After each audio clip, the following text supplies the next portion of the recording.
you know, the first week or two is a lot of technique, and especially based on all the years of teaching Painting One, there's quite a few things that people tend to struggle with as they're starting watercolor. So I am going to repeat and re-emphasize things, even if I did talk about them in a previous video. Okay, so we have a couple of different blocks of color. We're going to talk about overlapping, a little bit of color mixing, and a little bit of brush control. Okay, so right here, I just want to kind of point out, I'm using a different set of watercolors. I ran out of the ones that you guys are using, so I have slightly different color mixes. But this is what I got when I mixed the red and yellow that are on my palette. Okay, when I actually mixed and made my own orange. This, okay, is the orange that's actually in the palette. So we talked in the last video about how our colors can be, we can be a little more picky about our color. I might want that orange, I might want this orange, and I might want this orange maybe with a little bit more yellow in it. So there's endless possibilities to color. Don't just use the colors in your palette just by themselves. Keep working on experimenting and mixing with color. Okay? All right. The other thing is, we've talked about this before, but these two squares of blue, this one here, the paper was dry. I took some paint on my brush, some water, not a ton of water, and I put it on. So see how it's a little bit almost scratchy looking? And it's not super smooth as I painted it on. This one, I painted a square shape with just water first, and then I dropped some, I went over and painted it with the blue, and I tried to use the same amount of paint on both of these to give you a little bit of example. So two things. One is that sometimes you want this kind of a look, but if you're trying to paint a whole area in even color, beware, because as you work on dry paper and your brush is a little dry and, you know, almost like scratchy in a sense, you can kind of see like right here, okay, it's going to be a little difficult to get an even area of color. This is going to give you an even area of color, but the thing to think about is that if there's water on the paper, the same amount of blue is automatically going to dilute because there's water on the paper here, not here. It's kind of common sense, but once again, it's something that comes up regularly in Painting One, so I want to kind of keep hitting on that. Okay, all right, we're going to talk about overlapping colors. So I did these yellow ones a while ago. It should be okay. Some of you guys were asking about how can you tell if it's dry or not. Do the sideways looking at it test. If it shows up shiny, okay, then if it's shiny at all, it's still wet. If I'm touching it and it seems dry, then you should be good to go. There's one thing that I do need to mention. If you are erring on the side of having a lot of paint and really, really thick paint, when you go back over it, if there's a lot of thick paint sitting on the top of the paper, then that might run, okay? It's all part of the process of learning. So we're gonna keep practicing and doing all that. Sorry, we got a little out of focus there for a minute. Okay, your next project, you're gonna have a little bit of creative control because you get to design it yourself, okay? But you're gonna be doing overlapping of objects. So one thing I wanna mention, if I start with yellow, yellow is a pretty light color, obviously, okay? If I overlap, let's say orange over it, okay? Hold on, I'm gonna grab some orange off camera here, okay? If I overlap orange with this, I intentionally kind of went a little light on the orange so that you could see, okay? You have yellow, you have orange, and then you have a darker yellowy orange, okay? Can you guys see how it's starting to spread? Some of you guys are asking about how long. I did the yellow about 45 minutes ago, and it's starting to spread into it, and I don't have a clean edge, okay? So you guys really need to pace out yourselves on this project. That's why I'm giving you this project on Monday, so you have a full week. It's not a really complicated project, but you are going to have to do parts, And then honestly, like, you should probably come back to it the next day.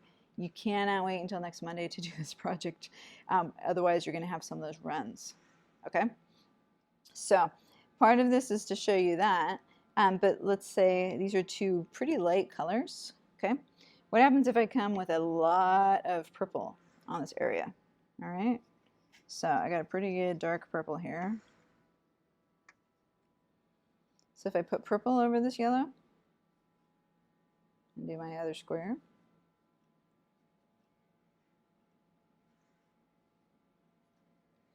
can you guys see the overlap? Yes. Not as obvious, right? So part of this next project, as you overlap, you kind of have to think through, your paints. How light, how, intense is the color? This purple is an intense color compared to this yellow or even this orange, okay?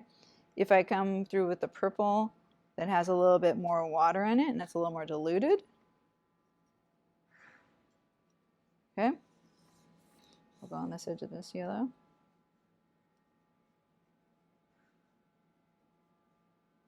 You can already see a lot more water on this. But can you see the overlap? You can differently. All right. So that's kind of why we're doing this project, because one of the techniques that people really don't utilize is overlapping. So this is fine. This is going to meet the requirements of the project. This is fine. This is fine. Okay.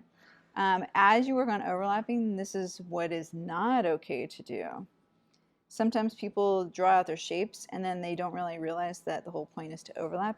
So then they'll come in with like a another square and do this.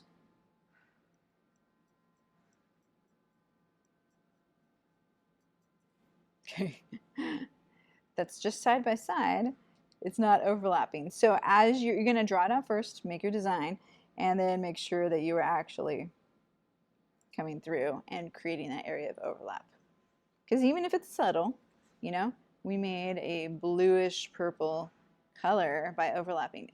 So you can see three distinct colors. You can see the blue, you can see the mix, and the purple. Okay? Everybody got that? All right, so now the project. Okay. You guys are going to be doing an overlapping painting project using your own name and then any design you want to. Okay, so let's talk through a few things of what counts and what doesn't count. So right here is the first 4 letters of my last name. You can use your first name or your last name. You can use part of your name. I'm going to put a couple of restrictions, in the assignment details, but you need at least 3 or 4 letters. Okay. So my last name is really long, so if I just do Zoot, that's fine. Okay. You can use first name, last name. Don't use a nickname. I just want you to use part of your own name, or the whole name is fine. So see where the letters overlap. The Z and the O overlap. The O and the E overlap. The T and the E overlap. Okay. What you're going to do is paint the T one color, let it dry 100%, and then paint the E a different color. Okay. As you're planning ahead, watercolor, I'm sorry to tell you, it's a lot of planning.